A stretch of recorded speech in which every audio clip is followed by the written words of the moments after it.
The moving truck had barely pulled away from the driveway when Chief David Thompson decided it was time to explore his new town. After 22 years of working in the big city, the quiet streets of Riverside felt like stepping into a different world. The small town had called him in to clean up their police department after years of complaints and bad headlines. It wasn't going to be easy, but David had built his reputation on turning troubled departments around. His 16-year-old son Kevin sat in the passenger seat, scrolling through his phone and looking less than thrilled about the move. The teenager had left behind his friends, his basketball team, and everything familiar to follow his father to this small town where everyone seemed to know everyone else's business. "Come on, son, let's check out downtown. Maybe grab some snacks and see what this place has to offer," David said, trying to sound more enthusiastic than he felt. The truth was, he was nervous too. Starting over at 45 wasn't easy, especially when you were walking into a department with serious problems. Kevin looked up from his phone and shrugged. "Whatever, Dad. As long as they have decent food here." They drove slowly through the main street, past small shops with hand-painted signs and elderly folks sitting on benches chatting with their neighbors. It was the kind of place where people still waved at strangers and left their doors unlocked at night. At least that's what David hoped it could be again once he got the police department back on track. The convenience store sat on the corner of Main and Oak, its neon sign flickering slightly in the afternoon sun. David pulled into the parking lot and handed Kevin a $20 bill. "Grab whatever you want. I'll wait here and make some calls," he said, already thinking about the meetings he had lined up for Monday morning. Kevin hopped out of the car and jogged toward the store entrance. David watched his son disappear inside, then pulled out his phone to check his messages. The mayor had sent him 3 emails over the weekend, each one more urgent than the last. The community was demanding answers about recent incidents, and David knew he had his work cut out for him. Inside the store, Kevin moved through the aisles, picking up chips, candy, and a couple of drinks. The elderly man behind the counter smiled and nodded as Kevin approached the register. "You new in town, son?" the store owner asked kindly. "Yeah, just moved here with my dad," Kevin replied, counting out his money. "Well, welcome to Riverside. Hope you like it here." Kevin smiled back. "Thanks, it seems nice so far." He paid for his items and headed back outside, the plastic bag rustling in his hand. The afternoon sun felt warm on his face, and for the first time since the move, Kevin felt like maybe this place wouldn't be so bad after all. That feeling lasted exactly 30 seconds. Officer Rick Stone had been having a bad day. His shift supervisor had written him up for being late again. His ex-wife was demanding more money, and he'd just gotten a lecture about his attitude from some rookie who thought she knew better. When he spotted the young man leaving the convenience store, something inside him snapped. Stone had been with the Riverside Police Department for 15 years, and in his mind he knew how things worked in this town. He'd seen too many troublemakers come and go, and he wasn't about to let another one slip by on his watch. He pulled his patrol car into the parking lot and got out, his hand already resting on his belt. The badge on his chest caught the sunlight as he approached Kevin, who was walking casually toward his father's car. "Hey, you, stop right there," Stone called out, his voice carrying across the parking lot. Kevin turned around, confused. He looked around to see if the officer was talking to someone else, but the parking lot was mostly empty except for a few other cars. "Me?" Kevin asked, pointing to himself. "Yeah, you. Come here. Now." Kevin glanced toward his father's car, where David was still on his phone, completely unaware of what was happening. Kevin walked slowly toward the officer, his heart starting to beat faster. "What's in the bag?" Stone demanded, even though he could clearly see the store receipt sticking out of the top. "Just snacks. I bought them inside," Kevin said, holding up the receipt. "I didn't ask for your life story. Empty the bag. Now." Kevin looked around again, feeling more confused and scared by the minute. "But I have the receipt right here. The man inside saw me pay for everything." Stone stepped closer, his face hardening. "Are you arguing with me, boy? When an officer gives you an order, you follow it. No questions asked." The way he said "boy" made Kevin's stomach turn. He'd heard that tone before, and it never meant anything good. Still, he tried to stay calm like his father had taught him. I'm not arguing, sir. I just don't understand why you need to search my stuff when I clearly paid for it. That's when Stone grabbed Kevin's arm, hard enough to leave marks. Because I said so. That's all the reason you need. David looked up from his phone just in time to see a police officer grabbing his son. His blood ran cold. He'd been a cop long enough to know what this looked like, and he'd been a black father even. Longer. He quickly ended his call and got out of the car. "Excuse me, officer," David called out, walking toward them with his hands visible. "That's my son. Is there a problem here?" Stone looked up at David with obvious annoyance. "Your son was acting suspicious and I'm conducting a search. Stay back." "Suspicious how?" David asked calmly, though inside he was fighting to control his anger. "He just bought snacks from the store. The receipt is right there in his hand." "Are you a lawyer now?" Stone snapped. "I don't need to explain police business to civilians." David took a deep breath. "Actually, I am a police officer, Detective David Thompson, and I'd like to know why you're detaining my son without probable cause." Stone laughed, a harsh sound that echoed across the parking lot. "Right, and I'm the mayor. You people will say anything to get out of trouble." The words hit David like a physical blow. "You people?" he repeated quietly. "You heard me?" Stone said, tightening his grip on Kevin's arm. "Now both of you need to step back before this gets worse." Kevin winced as the officer's fingers dug into his arm. "Dad, I didn't do anything wrong. I just bought snacks." "I know, son. Just stay calm," David said, though his own calm was hanging by a thread. By now, several people had come out of nearby shops to see what was happening. An elderly woman with a shopping bag stood on the sidewalk, shaking her head. A man in work, clothes, had stopped his truck and was watching from across the street. "Officer, my name is David Thompson. I just started as the new police chief here in Riverside. If you'll just let me show you my credentials." "Chief of police?" Stone interrupted, with another harsh laugh. "Yeah, right. The chief of police doesn't start until Monday, and he sure doesn't look like you." David reached slowly for his wallet, moving carefully so the officer wouldn't see it as a threat. "If you'll just look at my ID, don't reach for anything."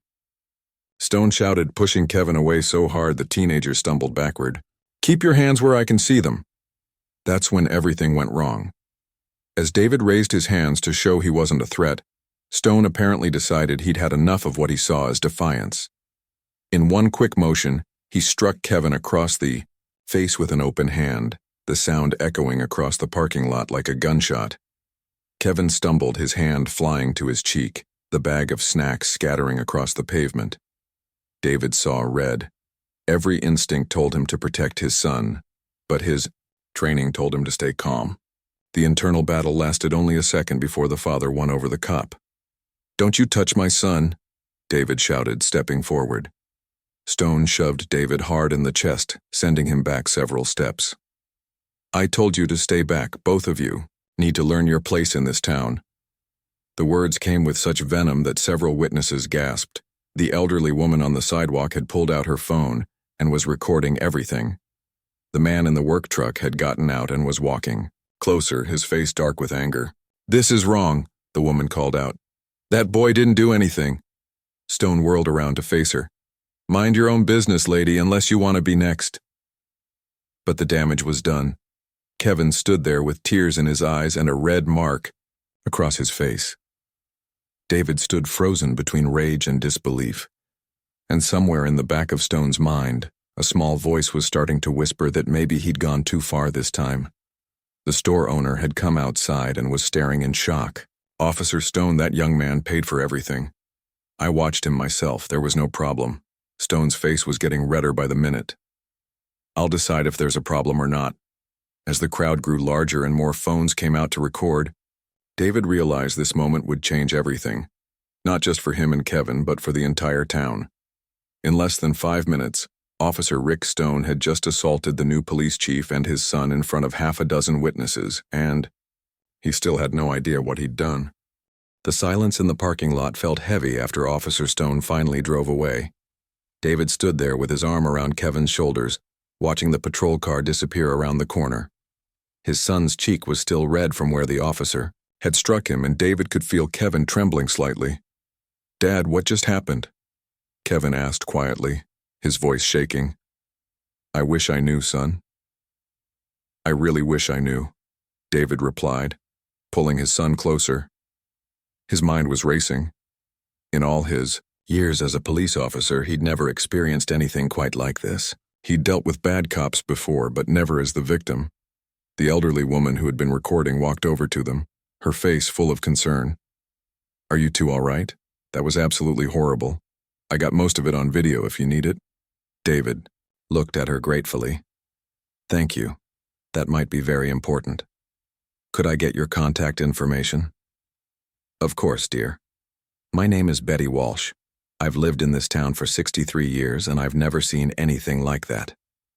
She shook her head in disgust. That Stone boy has always been trouble, but this was something else entirely. The store owner, Mr. Chen, came over carrying Kevin's scattered snacks. Here, son, these are yours. I'm so sorry this happened. Outside my store. That officer had no right to treat you like that. Thank you, Kevin said softly, taking the bag. I really didn't do anything wrong. We know you didn't, Mr. Chen said firmly. I've been in business here for 15 years. I know troublemakers when I see them, and you're not one of them. More people started gathering around, sharing their own stories about Officer Stone. David listened with growing concern as person after person described similar encounters. A young mother talked about how Stone had pulled her over 3 times in 1 month for no real reason. A college student described being harassed at a traffic stop. An elderly man mentioned seeing Stone rough up teenagers at the park. Why doesn't anyone do anything about him? David asked. Betty Walsh sighed deeply. Honey, we've tried. We've filed complaints. We've gone to city council meetings. We've written letters. But Stone's got friends in the department. His uncle was a cop here for 30 years. His cousin works in the mayor's office. It's like a family business, and they protect their own. David felt his heart sink. This was exactly the kind of corruption he'd been brought in to fix, but he hadn't expected to experience it firsthand on his first weekend in town. Well, things are about to change, he said quietly. An hour later, David and Kevin sat in their car outside the police station. David had spent the time making phone calls and thinking about his next move. He could handle this quietly, or he could make a statement. The choice would affect not just him and Kevin, but the entire community. Are we really going in there? Kevin asked nervously. Yes, we are. What happened to you was wrong and it can't be ignored. If I let this slide, what message does that send to everyone else Stone has hurt? Kevin nodded, understanding his father's reasoning even though he was scared. What if they don't believe us? Then we'll make sure they do. The Riverside Police Station was a small brick building that looked like it hadn't been updated since the 1980s. Inside, the lobby was cramped and poorly lit. Behind the front desk sat Sergeant Miller, a heavy-set man in his 50s who looked like he'd rather be anywhere else. Help you? Miller asked without looking up from his paperwork. I'd like to file a complaint against one of your officers, David said calmly. Now Miller looked up, his expression already showing annoyance. What kind of complaint? Assault and harassment. Officer Stone struck my son and used inappropriate force during an unlawful detention. Miller's eyes narrowed. Stone, huh? What did your boy do? The question caught David off guard. Excuse me? Your boy. What did he do to get Stone's attention? Stone doesn't bother people for no reason. David felt his jaw clench. My son bought snacks from Chen's Market, that's all he did. Uh-huh, Miller said, clearly not believing him. And you witnessed this alleged assault? It wasn't alleged. It happened. And yes, I witnessed it, along with several other people who recorded it on their phones. Miller leaned back in his chair. Look, mister, what did you say your name was? Thompson. David Thompson. Mr. Thompson, Officer Stone is a good cop who's been keeping this town safe for 15 years. If he stopped your son, there was a reason. Maybe your boy was acting suspicious. Maybe he mouthed off. Either way, I'm sure Stone was just doing his job. David couldn't believe what he was hearing. So you're not going to take my complaint? I'll make a note of it, Miller said dismissively. But don't expect much to come of it. Stone's word against yours, and he's got a badge. That's when David decided he'd heard enough. Actually, Sergeant Miller, I think you should call Captain Rodriguez down here. The captain's busy. You can make an appointment for next week if you want to see him. David pulled out his wallet and placed his police credentials on the desk. I think he'll want to see me now. Miller glanced at the credentials, then did a double take. His face went pale as he read David's name and rank. You're the new chief? That's right, and the boy Officer Stone assaulted is my son. Now, would you please call Captain Rodriguez? Miller's hand shook slightly as he reached for the phone. Within minutes, Captain Rodriguez came rushing down the stairs, his uniform hastily straightened and his hair still messy from running his hands through it. Chief Thompson, sir, we weren't expecting you until Monday, Rodriguez stammered. Plans changed, David said simply. We need to talk. Now. Captain Rodriguez led David and Kevin to his office, closing the door behind them. The small room was cluttered with files and coffee cups, and a picture of Rodriguez's family sat on his desk, next to a stack of incident reports. Sir, if I'd known it was you and your son, Rodriguez began. What? You would have treated us differently. Is that how this department operates, Captain? Different treatment based on who you are? Rodriguez looked uncomfortable. No, sir. That's not what I meant. Then what did you mean? The captain sighed heavily. Chief, we've had some issues with Officer Stone in the past. Nothing serious, just some complaints about his attitude. David raised an eyebrow. Nothing serious? He just assaulted a 16-year-old boy in front of multiple witnesses. He used racial slurs. He refused to listen when I identified myself as a police officer. How is that not serious? You're right, sir. Absolutely right. Rodriguez looked at Kevin, whose cheek still showed the mark from Stone's hand. Son, I am truly sorry this happened to you. This is not how our department should operate. Kevin nodded but didn't say anything. David could see his son was still processing everything that had happened. Where is Officer Stone now? David asked. He's out on patrol. Should I call him in? Yes, immediately. And I want to see his personnel file. All of it. While they waited for Stone to arrive, Rodriguez pulled out a thick folder from his filing cabinet. David's expression grew darker with each page he read. Complaint after complaint. All dismissed or buried, settlements paid quietly by the city, cover-ups and excuses. Captain, this file shows a pattern of misconduct going back years. Why is this man still wearing a badge? Rodriguez shifted uncomfortably. The previous chief felt that Stone just needed better training. He's got family connections in the department and, well, firing him would have been complicated. Complicated how? His uncle, Lieutenant Stone, retired last year after 30 years. His cousin Tommy works for the mayor. It's a small town, Chief. Everyone's connected somehow. David understood. Now, this wasn't just about one bad cop. This was about a whole system that protected its own no matter what they did.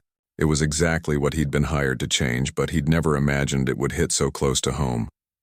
20 minutes later, Officer Stone walked into the station, completely unaware that his world was about to collapse. He strolled in casually, nodding to Sergeant Miller at the front desk. Cap wants to see me? Stone asked. Miller, still pale from his earlier shock, just pointed toward the captain's office. He's waiting for you. Stone knocked on the door and walked in, expecting a routine meeting. Instead, he found Captain Rodriguez sitting across from the same man he'd pushed around in the parking lot earlier, along with the kid he'd taught a lesson to. For a moment, Stone just stood there, confused. Then reality began to sink in as he noticed the respect in Rodriguez's voice when he spoke to the man. Officer Stone, I'd like you to meet Chief David Thompson, your new boss. The color drained from Stone's face as he realized what had just happened. The man he'd called a liar, the man he'd shoved and insulted, was now sitting behind the captain's desk with 15 years' worth of Stone's misconduct files spread out in front of him. Stone's mouth opened and closed like a fish out of water, but no words came out. After 15 years of thinking he was untouchable, Officer Rick Stone had just discovered that everyone's luck runs out eventually, and his had just run out in the worst possible way. The silence in Captain Rodriguez's office was so thick you could cut it with a knife. Officer Stone stood frozen in the doorway, his face switching between confusion, fear, and disbelief. David watched every emotion play across the man's features, remembering how this same officer had looked at his son with such contempt just hours earlier. "Close the door, Officer Stone," David said quietly. Stone's hand trembled slightly as he reached for the door handle. The click of the door closing seemed unnaturally loud in the small office. Kevin sat in his chair, watching the man who had struck him just a few hours ago now looking like he might faint. "Sit down," David continued, his voice calm but carrying the unmistakable tone of authority. Stone stumbled to the empty chair across from David's desk, his legs seeming to barely support him. Captain Rodriguez stood off to the side, looking like he wanted to disappear into the wall. "Officer Stone, do you remember what happened at Chen's Market today?" David asked. Stone's mouth opened and closed several times before any words came out. "Chief, there was a misunderstanding." "A misunderstanding?" David's voice remained level, but Kevin could see his father's jaw tighten. "You struck my 16-year-old son across the face. You shoved me. You used language that I won't repeat in front of my child. What part of that was a misunderstanding?" "I didn't know. I mean, you didn't look like—" Stone stopped himself, realizing that every word was making things worse. "I didn't look like—" "What, Officer Stone? A police chief? What exactly does a police chief look like?" Stone's face was now bright red. Sweat beaded on his forehead despite the air conditioning in the office. "Sir, I made a mistake. I'm sorry. It won't happen again." David leaned back in his chair. "You're absolutely right about one thing, Officer Stone. It won't happen again. Captain Rodriguez, please suspend Officer Stone immediately pending a full investigation." "Yes, sir," Rodriguez replied quickly, already reaching for the necessary paperwork. "Wait!" Stone jumped up from his chair. "You can't do this. I've got 15 years with this department. I've got rights." "Yes, you do have rights," David agreed. "The same rights you should have given my son today. The same rights you've denied to who knows how many other people over the years." Stone's panic was becoming more obvious by the minute. "Chief, please, I've got a family, I've got bills to pay, this job is all I know."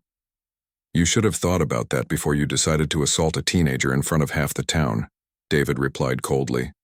Over the next week, David threw himself into the investigation with the determination of a man on a mission. He knew that what had happened to Kevin wasn't an isolated incident, and he was determined to uncover the truth about his new department. The first thing he discovered was that Officer Stone's personnel file was just the tip of the iceberg. Hidden in various filing cabinets and computer folders, David found evidence of a department that had been covering up misconduct for years. Not just Stone's misconduct, but problems throughout the entire force. David spent hours in his office, going through incident reports, complaint forms, and internal memos. What he found made his stomach turn. Stone had been involved in at least 12 excessive force incidents over the past 5 years, but only 2 had made it into his official file. The rest had been buried by the previous administration. "Captain Rodriguez," David called into his office one afternoon. "We need to talk." Rodriguez came in looking nervous. Ever since David had arrived, the captain had been walking on eggshells, clearly worried about his own job security. "Sir, I've been going through these files and I need you to explain something to me. How did Officer Stone avoid discipline for so many complaints?" Rodriguez shifted uncomfortably in his chair. "Chief, the previous administration felt that most of those complaints were unfounded.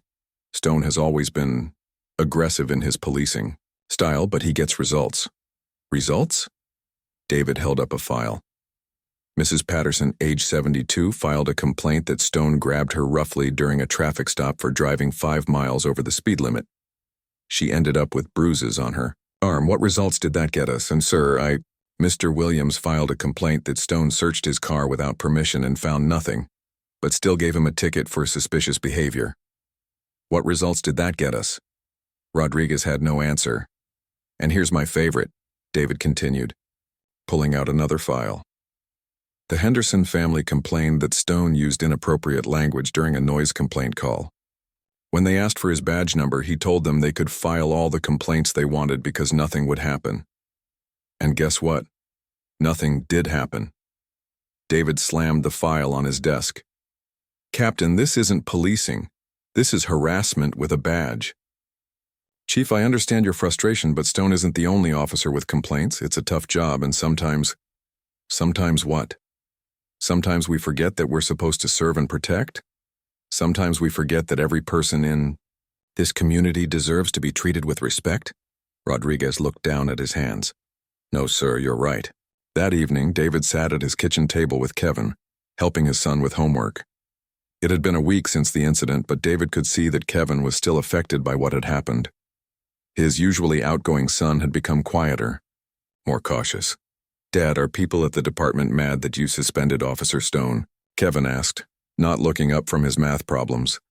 David put down his coffee cup. "Some of them are, yes. Change is never easy, especially when people have been doing things the same way for a long time. Do you think you made the right choice?" David looked at his son, seeing the question behind the question. Kevin wasn't just asking about Stone. He was asking whether his father's career would survive standing up for what was right. "Kevin, let me tell you something.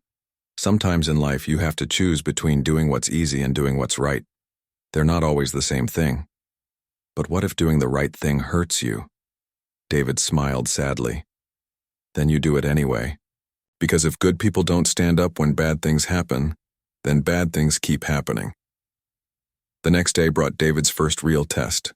He walked into the station to find half his officers gathered around Sergeant Miller's desk, their conversation stopping abruptly when they saw him. "Good morning," David said pleasantly. The responses were mixed.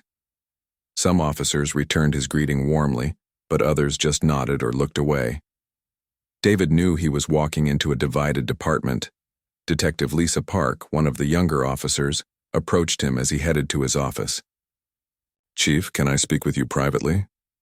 "Of course, Detective." Once they were in his office with the door closed, Detective Park looked nervous but determined. "Sir, I wanted you to know that not everyone here supported how Officer Stone handled things. Some of us have been trying to change the culture in this department for years. Tell me more about that." "There's a group of us, maybe 6 or 7 officers, who believe in doing things the right way. We've been documenting incidents, filing reports, trying to follow proper procedures. But we've been ignored or pushed aside by the old guard," David leaned forward with interest. "What kind of incidents?" Detective Park hesitated for a moment, then seemed to make a decision. "Officer Stone isn't the only problem, Chief. Officer Martinez has a drinking problem that everyone knows about but no one talks about. Sergeant Williams has been taking shortcuts on investigations for years. And Lieutenant Brooks, well, let's just say his arrest rates are suspiciously high for someone who always seems to find exactly what he's looking for during searches." David felt his heart sink. The problems ran deeper than he'd thought. "Detective Park, I need you to know that things are going to change around here, but I'm going to need officers like you to help make it happen. Sir, some of the older officers are saying you're only going after Stone because of what happened to your son. They're saying it's personal, not professional." David nodded. "I expected that. What do you think?" Detective Park looked him straight in the eye. "I think Officer Stone should have been fired years ago, and I think you're the first chief we've had with the courage to do something about it." That afternoon, David received a call from the mayor's office. Mayor Johnson wanted to see him immediately. David knew this conversation was coming, but he wasn't looking forward to it. Mayor Johnson was a small, nervous man who had been in office for 12 years by avoiding controversy whenever possible. Having the new police chief suspend a popular officer within his first week was exactly the kind of situation he hated. "David, we need to talk about this Stone situation," the mayor said without preamble. "What about it, Mayor?" "People are upset. Stone's family has been in this town for generations. His uncle was a respected officer. His cousin Tommy works in my office. This is causing problems." David crossed his arms. "What kind of problems?" "The kind where people start asking questions. about whether we made the right choice hiring you." David felt anger rising in his chest, but he kept his voice calm. "Mayor Johnson, Officer Stone assaulted my son and several witnesses recorded it. Are you suggesting I should ignore that because of his family connections?" "I'm suggesting that maybe there's a way to handle this quietly. Stone could get some additional training, maybe a written reprimand." "No." The word hung in the air between them. "No?" the mayor repeated. 3 weeks after the incident at Chen's Market, the community center was packed beyond capacity. David had made a decision that shocked everyone in Riverside. He was opening Officer Stone's disciplinary hearing to the public. For the first time in the town's history, citizens would get to see exactly how their police department handled misconduct. People filled every seat in the main hall, lined the walls, and even stood outside trying to listen through the windows. David sat at the front table with Captain Rodriguez and Detective Park, while across from them sat Officer Stone with his union representative, a sharp-looking lawyer named Patterson who had driven down from the state capitol. Stone looked terrible. He'd lost weight over the past few weeks and his usually neat uniform appeared wrinkled. His wife sat in the front row behind him, her eyes red from crying. Next to her sat Stone's cousin Tommy from the mayor's office, looking angry and uncomfortable. David stood up to address the packed room. "Ladies and gentlemen, thank you for coming today. This hearing will determine Officer Stone's future with the Riverside Police Department. Everything said here today will be on the record, and everyone deserves to hear the truth." A murmur ran through the crowd. Some people nodded approvingly, while others shifted uncomfortably in their seats. Mr. Patterson, Stone's lawyer, immediately stood up. "Chief Thompson, I object to this circus atmosphere. Disciplinary hearings should be private matters between the department and the officer." "Mr. Patterson, the citizens of this community pay Officer Stone's salary. They have every right to know how their money is being spent and whether their police officers are serving them properly." David gestured to Kevin, who sat in the front row next to Betty Walsh, the elderly woman who had recorded the incident. "My son is here today, not as the police chief's son, but as a citizen who was wronged by one of our officers. His story deserves to be heard." Stone's lawyer wasn't giving up easily. "Chief, your personal involvement in this case creates a clear conflict of interest. You cannot be objective when your own family was involved." "You're absolutely right, Mr. Patterson. I cannot be objective about what happened to my son, but I can be objective about Officer Stone's 15-year record of similar incidents." David picked up a thick folder from the table. "This file contains documentation of 12 excessive force complaints, 8 harassment allegations, and 4 civil rights violations, all involving Officer Stone. My son's case isn't an exception. It's part of a pattern." The crowd stirred at this revelation. Many people had suspected Stone was a problem, but they'd never known the full extent. Stone's wife gasped audibly from the front row. 12 complaints? Rick, you told me there were only 2. Stone turned around quickly, his face flushed. "Honey, not here, please." David continued reading from the file. "Mrs. Patterson, age 72, bruised during a routine traffic stop. Mr. Williams, illegally searched without cause. The Henderson family, subjected to inappropriate language and threats. Should I continue?" "Those complaints were investigated and found to be without merit," Patterson interrupted. "Were they really investigated, Mr. Patterson?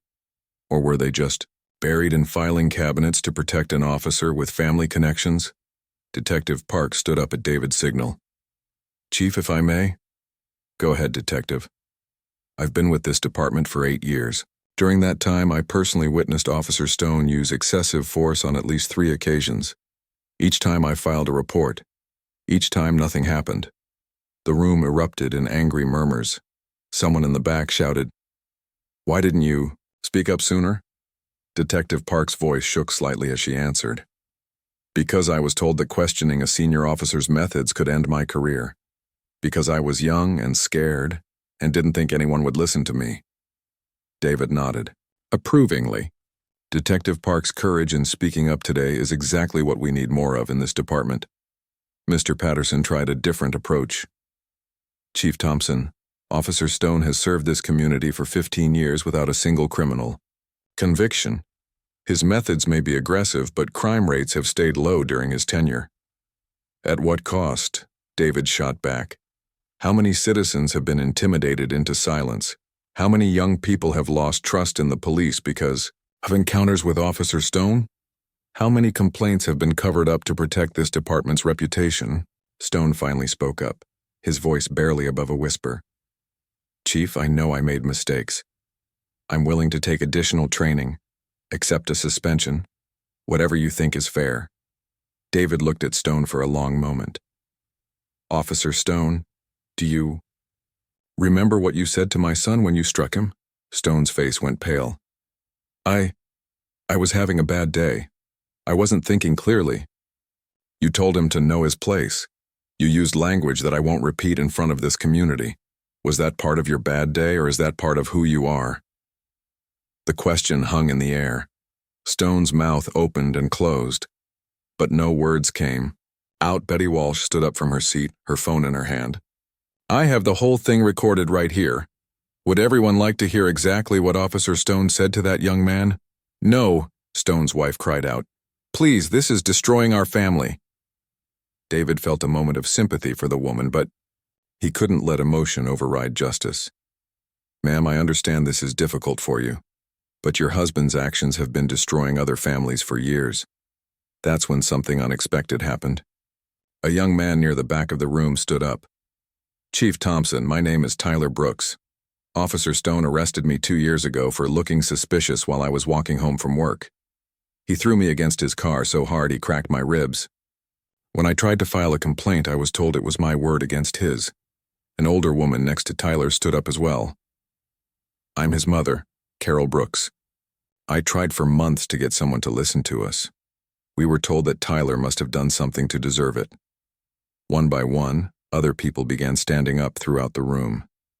Each had their own story about Officer Stone. Each had been ignored, dismissed, or intimidated into silence.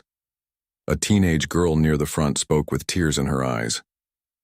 He pulled me over last year and made me get out of my car. He searched me inappropriately and said if I told anyone he'd arrest me for drug possession, even though I've never used drugs in my life. Stone's union representative looked increasingly uncomfortable as more stories emerged. These are all unsubstantiated allegations, he protested weakly. Are they? David asked. Detective Park, how many of these incidents were reported to the department? Detective Park consulted her notes. At least 6 of them, Chief. All were dismissed as unsubstantiated or lacking evidence. David turned back to Stone. Officer Stone, do you have anything to say to these people? Stone sat frozen, staring at the table in front of him. His wife was crying openly now, and his cousin Tommy had his head in his hands. Finally, Stone looked up. I thought I was doing my job. I thought I was keeping the community safe. By terrorizing innocent people, asked Mrs. Brooks. By targeting people who looked different from you, added Tyler. Stone's voice cracked as he spoke. I was taught that you had to be tough to be respected, that people would only listen if they were afraid of you. Who taught you that? David asked quietly. Stone looked around the room, his eyes finally settling on a man sitting near the wall. Lieutenant Brooks taught all the new officers that fear equals respect. The man Stone was looking at, Lieutenant Brooks, shifted uncomfortably in his seat. David made a mental note to investigate him next. Officer Stone, David said formally, based on the evidence presented today and the testimony of community members, I am terminating your employment with the Riverside Police Department effective immediately. The room erupted in a mixture of cheers and angry shouts.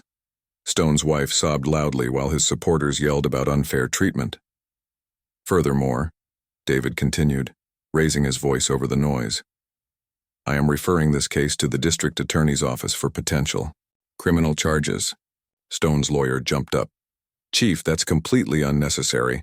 Officer Stone is willing to resign quietly and put this behind us.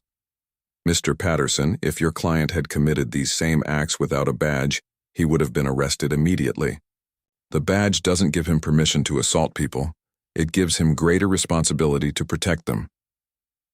As the crowd began to file out, many people stopped to thank David personally. Others glared at him with obvious anger. The community was clearly divided, but David knew he had done the right thing. Kevin waited until most people had left before approaching his father. "Dad, how do you feel?" David put his arm around his son's shoulders. Tired, sad, but also hopeful. Hopeful. Today, for the first time in years, people felt safe enough to tell their stories. That's the first step toward real change. As they walked out of the community center together, David knew the hardest part was still ahead. Firing Stone was just the beginning. Now he had to rebuild an entire department's culture and restore a community's trust. But seeing the relief on people's faces as they finally felt heard gave him the strength to continue the fight.